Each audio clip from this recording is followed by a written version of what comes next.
नमस्कार। मैं हूं आशुतोष और आप देख रहे हैं सत्यहिंदी.com। सत्यहिंदी.com में खास कार्यक्रम आशुतोष की बात में आपका स्वागत है। समाजवादी पार्टी के नेता मुलायम सिंह यादव का निधन हो गया है। ये दुखद समाचार आज दिन में मिला। मंगलवार को उनकी अंत्येष्टि की जाएगी सैफई में। मुलायम सिंह यादव कौन थे, क्या थे, भारत की राजनीति में उनका योगदान क्या था, यह महत्वपूर्ण सवाल है। महत्वपूर्ण सवाल इसलिए है क्योंकि मुलायम सिंह यादव का आकलन शायद इतिहास इस बात से नहीं करेगा कि वो देश के प्रधानमंत्री बनते बनते रह गए थे। उनका आकलन शायद इस बात से भी नहीं होगा कि वो देश के रक्षा मंत्री बने थे, और उनका आकलन शायद इस बात से भी नहीं होगा कि वो उत्तर प्रदेश के 3 बार के मुख्यमंत्री बने थे। उनका आकलन शायद इस बात से होगा कि उन्होंने इस देश में पिछड़ों दलितों को आवाज दी थी, उनके अधिकारों की लड़ाई लड़ी थी, उनके आवाज को बुलंद किया था एक ऐसे समय में, एक ऐसे वक्त में जबकि इस देश के अंदर हिंदुत्व की राजनीति बड़े खतरनाक तरीके से अपने सिर को उठाने की कोशिश कर रही थी। और उस वक्त मुलायम सिंह यादव जब उसके सामने खड़े हुए मुख्यमंत्री के तौर पर, तो हिंदुत्व की ताकतों ने उनका जिस तरीके से स्वागत किया वो भी इतिहास में दर्ज है। उनको मौलाना मुलायम कहा गया और आज तक उनको माफ नहीं किया गया। उनकी मृत्यु के बाद देश के प्रधानमंत्री नरेंद्र मोदी भले ही उनके बारे में बड़ी बड़ी बातें कर रहे हो, भारतीय जनता पार्टी के तमाम बड़े नेताओं ने उनकी तारीफ की हो, लेकिन दिल से अगर पूछा जाए तो ये वही मुलायम सिंह यादव थे जिनको मौलाना मुलायम कह के बेइज्जत किया गया था। इसलिए आज वक्त है इतिहास के अंदर मुलायम सिंह यादव की भूमिका का आकलन करने का। क्या थे मुलायम सिंह यादव, क्यों उनको याद किया जाना चाहिए, और क्यों भारतीय जनता पार्टी एक समय उनके नाम से नफरत करती थी या घबराती थी। यह बड़ा सवाल है। बड़ा सवाल इसलिए है क्योंकि हिंदुस्तान में लंबे समय तक पिछड़ों और दलितों को समाज की मुख्यधारा से दूर करने का काम किया गया, सायास। लेकिन मंडल कमीशन की रिपोर्ट लगने के बाद और देश में लोकतंत्र स्थापित होने के बाद दलितों, पिछड़ों को आवाज मिली, और जब उन्होंने अपने आप को एसर्ट करने का काम किया तब उनकी छवि को, उनके नेताओं की छवि को बदरंग करने की कोशिश की गई। ऐसे में सवाल महत्वपूर्ण है कि जो काम अधूरा रह गया था, क्या अब वो पूरा होने की कगार पर है? क्या मुलायम सिंह यादव को इतिहास में वो जगह मिल पाएगी जो उनको मिलना चाहिए था? कुछ लोग कह सकते हैं कि मुलायम सिंह यादव से गलतियां हुई, हर नेता से गलतियां होती हैं, लेकिन इतिहास आकलन समग्रता में करता है। इसी पर करेंगे बातचीत और इतिहास में मुलायम सिंह यादव के मूल्यांकन, उनकी भूमिका पर करेंगे चर्चा। और हमारे साथ इस वक्त चंद वो लोग हैं जो मुलायम सिंह यादव को बहुत करीब से, जिन्होंने देखा है, सुना है, उनसे मुलाकात की है, उनके बारे में पढ़ा है, लिखा है और उनकी राजनीति को समझने की कोशिश की। हमारे साथ इस वक्त मौजूद हैं अमरीश कुमार जी, लंबे समय तक इंडियन एक्सप्रेस, जनसत्ता में और अब सत्य हिंदी से जुड़े हुए हैं। हमारे साथ विनोद अग्निहोत्री जो है, अमर उजाला के कंसल्टिंग एडिटर हैं। लखनऊ से हमारे साथ प्रोफेसर रविकांत हैं, दलित चिंतक हैं। हमारे साथ दिल्ली विश्वविद्यालय के डॉक्टर लक्ष्मण यादव हैं, जो कह सकते हैं कि ओबीसी पॉलिटिक्स और अपने तय से चिंतक की भूमिका में है। हमारे साथ वरिष्ठ पत्रकार पूर्णिमा त्रिपाठी भी है इस वक्त हमारे साथ, और थोड़ी देर हमारे साथ जुड़ने वाले सिद्धार्थ कलहंस। आप लोगों का बहुत बहुत स्वागत है।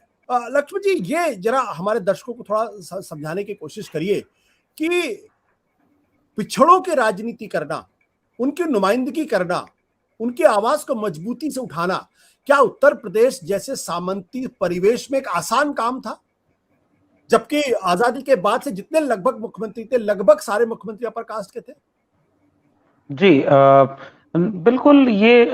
इसका एक जवाब तो ये है ही कि ऐसा कोई आसान काम कतई नहीं था, और खासकर उत्तर भारत के अपनी जो सामाजिक सांस्कृतिक बनावट है उसमें बहुत गहरे तौर पर जाति अपना विस्तार रखती है।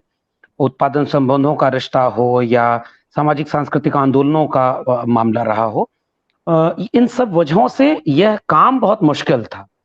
डॉक्टर राम मनोहर लोहिया ने समाजवादी नेताओं ने इसकी एक जमीन तैयार की। लोहिया के साथ कम चर्चा होती है, लेकिन उत्तर प्रदेश में अर्जक संघ मामला राम स्वरूप वर्मा, जो एक जमाने में लोहिया के ही साथी थे, उन्होंने बाद में एक नए ढंग से पाखंडवाद, अंधविश्वास के खिलाफ एक वैज्ञानिक सोच के साथ समाजवाद की एक दूसरी धारा को उसमें जोड़ा। इन सब पृष्ठभूमियों में चरण सिंह की बात हो ही गई। मुलायम सिंह ने सबसे बड़ा काम लोहिया के, मुझे याद आ रहा है कि मुलायम सिंह यादव पहली बार जेल गए थे तो लोहिया के नहर रेट पर, जो नहर रेट आंदोलन हुआ था, उस पर जेल गए और उसके बाद से एक शुरुआत हुई।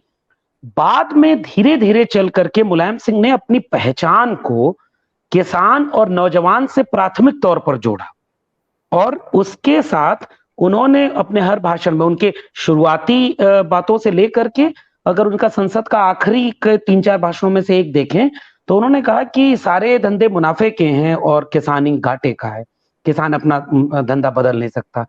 तो किसान पहचान के साथ ये जो ओबीसी पहचान है, ये ओवरलैप करके वो उसे एक पॉलिटिकल वॉइस दे रहे थे। और मुलायम सिंह केवल यादवों के नेता कभी नहीं रहे। बाद में बीजेपी ने जैसे मुल्ला मुलायम कहना शुरू किया था, वैसे बाद में एमवाई समीकरण, आज तक वो टैगिंग कम से कम सपा और आरजेडी पर ये चिपकी हुई है कि ये लोग एमवाई की पार्टियां हैं। मुलायम सिंह केवल यादवों के नेता नहीं थे। एक पत्रकार ने आज ही अपना किस्सा साझा किया कि मुलायम सिंह से जब लोगों ने पूछा कि आप तो यादवों की राजनीति करते हैं, तो उन्होंने कहा कि मेरे आसपास 3 सबसे बड़े नाम है, जनेश्वर मिश्रा, मोहन सिंह और ब्रजभूषण तिवारी, शायद, अगर मैं सही बोल रहा हूं तो। उन्होंने कहा कि ये जो जिस कद के ये 3 लोग हैं मेरी पार्टी में, उस कद का कोई यादव नेता मुझे दिखा दो। ये मुलायम सिंह इसके साथ साथ ओबीसी के भीतर एक पॉलिटिकल सेंस डेवलप कर रहे थे, उन्हें एक आत्मविश्वास दे रहे थे और वो किसान पहचान के साथ उन्होंने दी। और निश्चित तौर पर तमाम ओबीसी जातियों को, और शुरुआती दौर में तो चूंकि मान्यवर कांशीराम वहां काम कर रहे थे और वो 1984 के बाद, बसपा के बनने के बाद से उत्तर प्रदेश को केंद्र में रखे हुए थे, तो एक खास किस्म का सामाजिक सांस्कृतिक आंदोलन भी चल रहा था।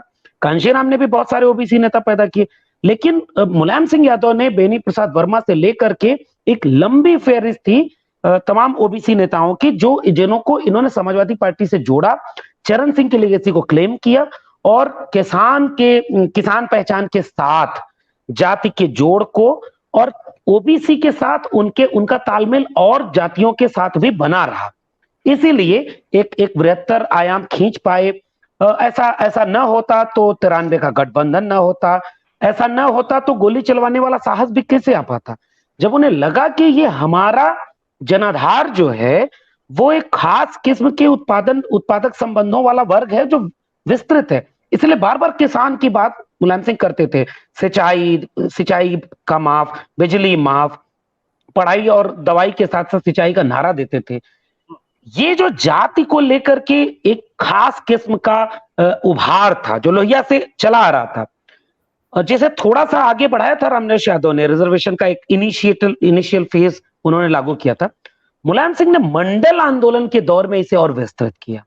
उन्होंने मंडल में, ठीक है, थोड़ा वीपी सिंह से उनका मतभेद था, लेकिन ओवरऑल एक मंडल की पॉलिटिक्स में क्रिस्टोफ जेफले जो कहते हैं कि साइलेंट रिवॉल्यूशन है, उस साइलेंट रिवॉल्यूशन में मुलायम सिंह ने 2-3 मोर्चे एक साथ खोले थे, पर जिसमें पहले मोर्चे पर ठीक ठाक चर्चा हो गई है सांप्रदायिकता वाले पर, और गोली चलवाना, और उसके बाद कोई इस तरह का अपराध बोध भी नहीं होना, जरूरत पड़ती तो मैं और चलवाता गोली, परिंदा भी पर नहीं मार सकता, वो एक तेवर था, वो समाजवादी पृष्ठभूमि से आया हुआ तेवर था।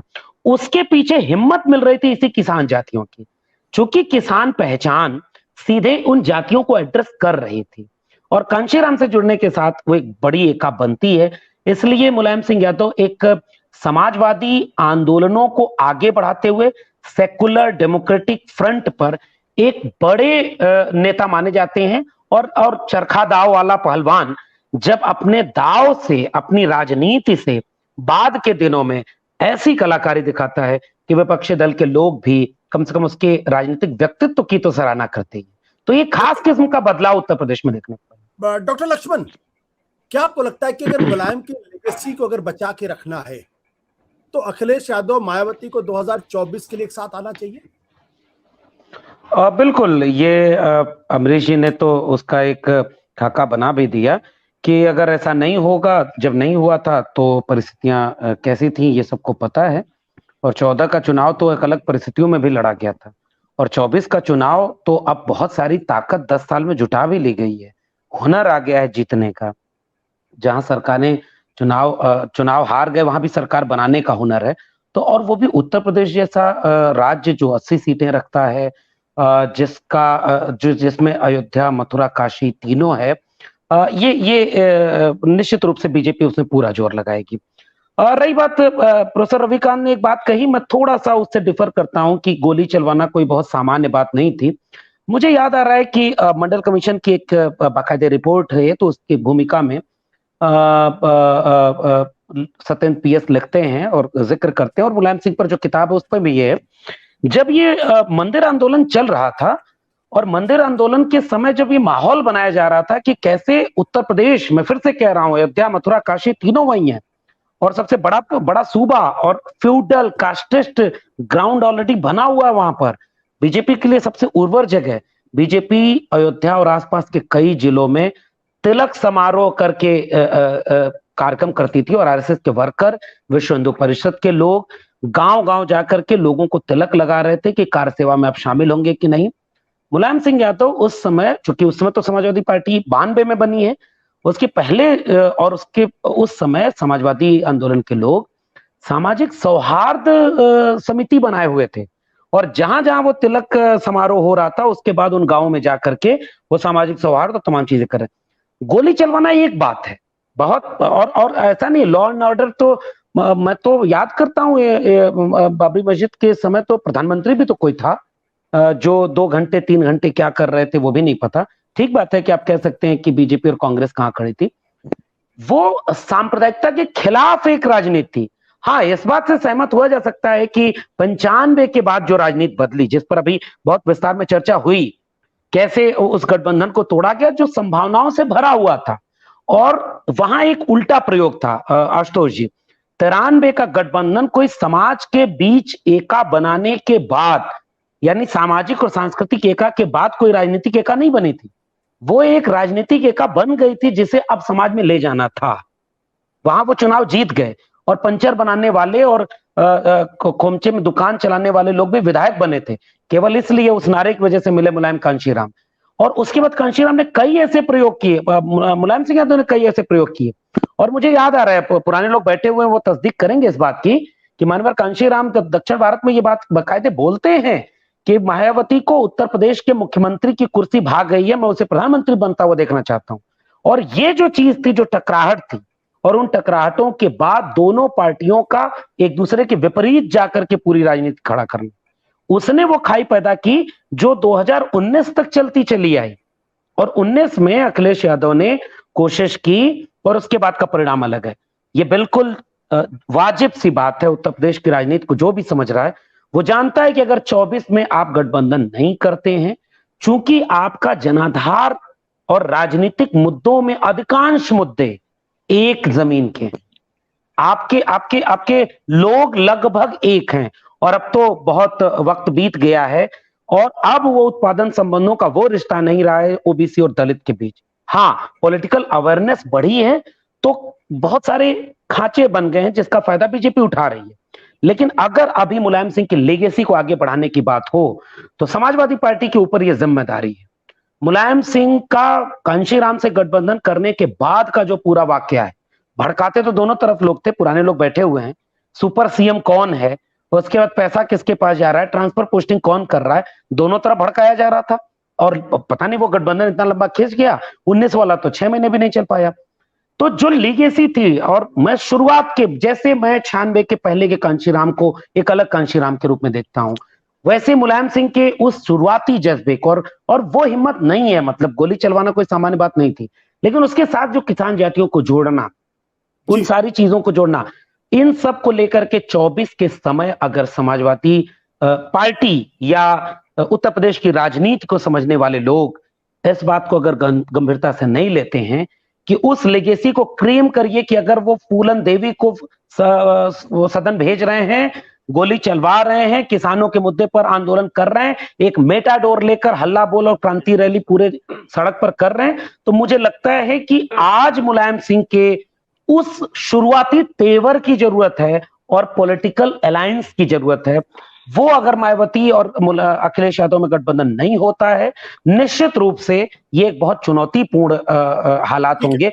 और मुलायम सिंह अगर आज होते, मुझे ऐसा लगता है, एक ऐसा पहलवान जो इतने विपरीत दौर में जाने कितने लोगों से लड़ रहा था, पता नहीं अखिलेश यादव भी लड़े हैं, अब तो उभर गए परिवार से भी और अपनी पार्टी से भी, अब सीधे सीधे लड़ाई है दो विचारधाराओं की। अगर वाकई आप समाजवाद को क्लेम करते हैं तो उस छवियों से डरिए मत। मुल्ला मुलायम को कभी मुलायम सिंह ने अपने हीनता बोध से नहीं जोड़ा। वो रैलियों में भी जाकर कहते थे कि मुल्ला मुलायम तुम्हें कहना तो कहो, मुझे संविधान में भरोसा बनाए रखना इन लोगों का, इसलिए मैं वो काम करूंगा। ये जो बैकफुट पर चले जाते हैं, आय से अधिक संपत्ति का आरोप वो लगाएं जिनकी 1000 जो है 600 जिलों में 1000 पार्टी ऑफिस बन गए, करोड़ों रुपए वो अपने अकाउंट में सबसे ज्यादा उनके पास चंदा आ रहा है। इसलिए अब छवियों का खेल है, छवियां तो ध्वस्त की गई, इसलिए आज अगर उन छवियों को बचाएंगे तो नहीं होगा। मुलायम सिंह अगर होते तो मुझे लगता है एक नए सिरे से एक एका बनाने की कोशिश कर रहे हैं। लक्ष्मण जी, आपको मैं बिल्कुल ठीक है, ये बात है कि वो लोग समझेंगे कि कैसे क्या है। मैं छवि वाले पर अमरीश जी ने जो बात कही उसी में एक चीज जोड़ दूं। असल में मुलायम सिंह पर चूंकि आज बात हो रही थी, उसके बाद बाकी चीजों पर हम लोग करेंगे। पैसे के साथ साथ एक आरोप गुंडे की बात का लगा। ये हर जिले में हर सूबे में कोई ना कोई गुंडा है, और आज उत्तर प्रदेश के मुख्यमंत्री के पद पर कौन बैठा है, मुकदमा अगर मैं जोड़ रहा हूं और कुछ नहीं जोड़ रहा। ये जो छवियां थी इसने भी बहुत डैमेज किया, और जब नेता की छवि बिगाड़ी जाती है तो वो नीचे समाज में और गहरी खाई पैदा करता है। और सपा बसपा दोनों आपस में लड़ती रही, इससे वो खाई और बढ़ती रही। अब लेकिन चीजें बदली हैं, लेट्स सी क्या होता है।